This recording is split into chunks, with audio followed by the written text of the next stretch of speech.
আলহামদুলিল্লাহ আব্দুল হাই মুহাম্মদ সাইফুল্লাহ হুজুর আল্লাহর রহমতে এখন অনেকটা সুস্থ আছেন। হুজুরের পেজ থেকে আপডেট পেয়েছি, চোখের অপারেশন সম্পূর্ণ সফল হয়েছে। চোখ ভালো আছে এবং সাইফুল্লাহ হুজুর আগামী 24 ঘন্টা সম্পূর্ণ ডাক্তারের নিবিড় পর্যবেক্ষণে থাকবেন।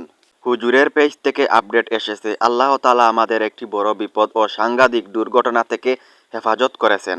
হুজুরের ডান চোখে গাড়ির কাঁচ ঢুকে আইলিড কেটে যায়। সকালেই ইমার্জেন্সি ভিত্তিতে চোখের একটি সফল অপারেশন হয়েছে। বর্তমানে হুজুরের চোখ ব্যান্ডেজ করা আছে।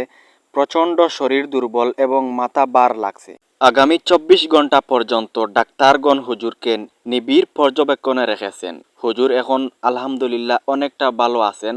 আমি আমার মন থেকে আব্দুল হাই মুহাম্মদ সাইফুল্লাহ হুজুরের জন্য দোয়া করি, আল্লাহ তাআলা যেন হুজুরকে সহি সুস্থভাবে আবার উনার পরিবারের কাছে উনাকে ফিরিয়ে দেন। আমিন।